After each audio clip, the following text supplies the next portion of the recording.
नमस्कार. छायाज रेसिपीजमध्ये आज आपण नेहमीच्या साहित्यातून खूपच मस्त आणि टेस्टी असा नाश्ता बनवतोय. तर सगळ्यात आधी इथे मी अर्धा कप पोहे घेतलेत.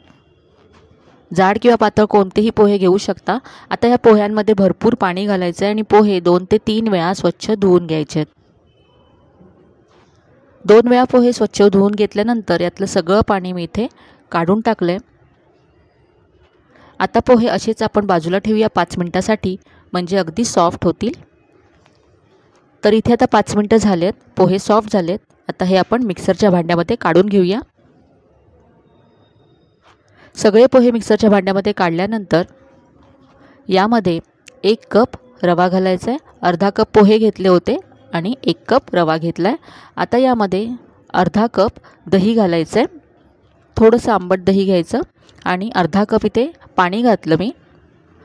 आता हे वाटून घेऊया आणि वाटताना लागलं तर आणखी पाणी यामध्ये घालू. तर पहा, हे अगदी स्मूथ असं हे वाटून घेतलं आणि वाटताना यामध्ये मी आणखी अर्धा ते पाऊण कप पाणी घातलं. तर हे पाहू शकता, असं हे इतपत घट्ट असं हे पीठ तयार करून घ्यायचं आहे. जास्त पातळ करू नका. मिक्सरच्या भांड्यामध्ये थोडंसं पाणी घालून ते सुद्धा यामध्ये मी काढून घेतलं आहे. तर हे पाहू शकता, असं घट्टसर पीठ आहे. एकदा हे छान असं मिक्स करून घेते.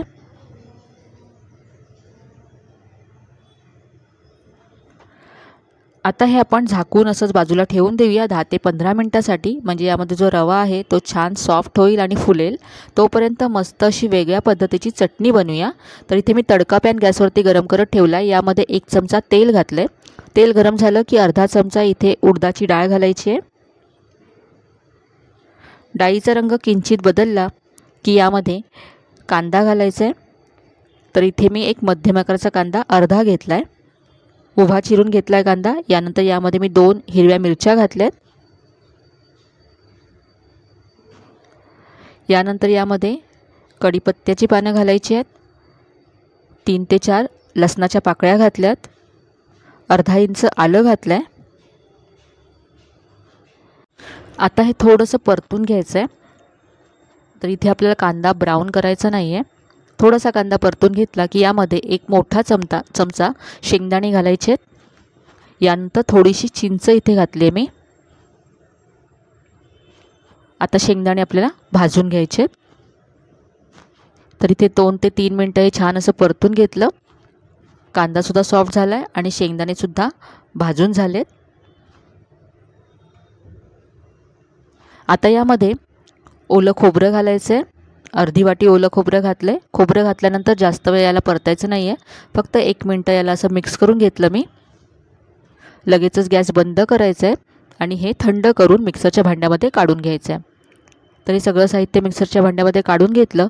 आता यामध्ये चवीप्रमाणे मीठ घालायचं आहे आणि थोडीशी कोथिंबीर घालायची आहे. कोथिंबीर ते देठासकट घेतली आहे मी. आता पाणी घालून ही चटणी वाटून घेऊया. तर इथे पहा, चटणी वाटून तयार आहे. आता चटणीला फोडणी देऊया. तर इथे मी तडका पॅन गरम करत ठेवला आहे आणि यामध्ये 1 चमचा तेल घातलं आहे. तेल गरम झालं की यामध्ये पाव चमचा मोहरी घालायची आहे. यानंतर पाव चमचा जिरं घालायचं आहे. थोडासा कढीपत्ता घातला आहे. अर्धा चमचा उडदाची डाळ घातली आहे आणि अर्धा चमचा इथे चण्याची डाळ घातली आहे.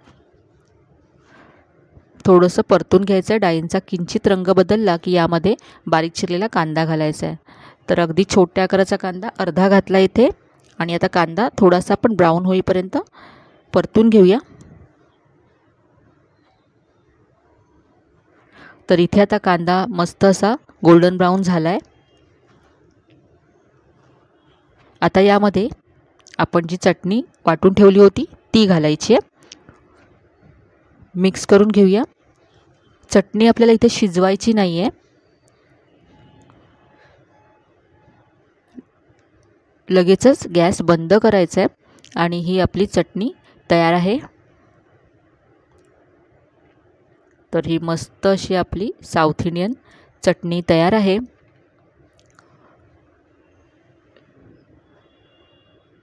तर इथे चटणी तयार आहे. आता आपण पुढची कृती करूया. तर जे पीठ आपण झाकून ठेवलं होतं ते पाहूया.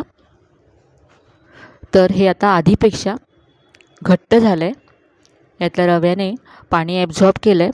तर इथे आपण एकदा याला मिक्स करून घेऊया. पाहू शकता आधीपेक्षा खूपच घट्ट झालं आहे. तर यामध्ये आपल्याला पाणी घालावं लागेल, पण इथे लक्षात घ्या जास्त पाणी घालू नका. हे पीठ आपल्याला घट्टसरच हवं आहे.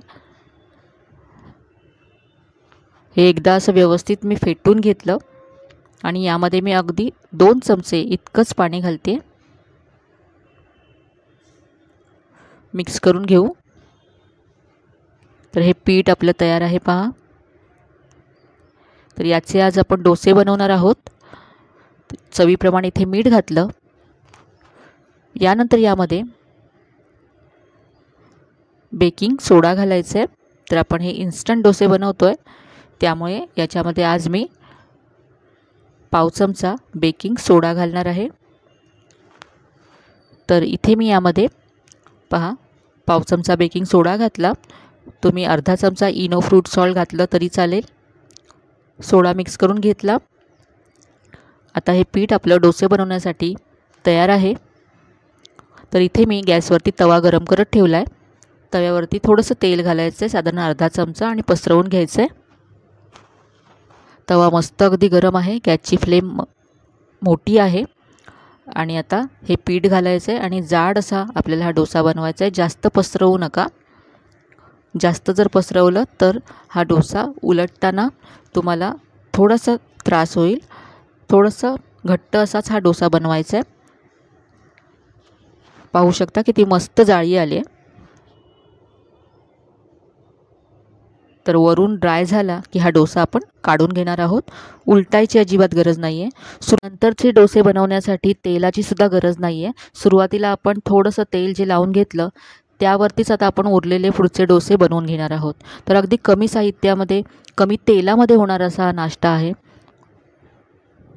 पाहू शकता किती मस्त जाळी आली आहे या डोस्याला. तर असा आता मी दुसरा बनवून घेते. तर पहा इथे आता मी अजिबात तेल लावत नाही आहे.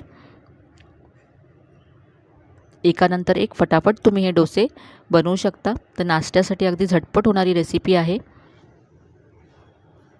वरून ड्राय झाला की हा डोसा आपण काढून घेऊ. आणि आता इथे चटणीबरोबर हे डोसे मी सर्व करते. अगदी मऊ लुसलुशीत हे डोसे होतात आणि दिवसभर असेच मऊ लुसलुशीत राहतात.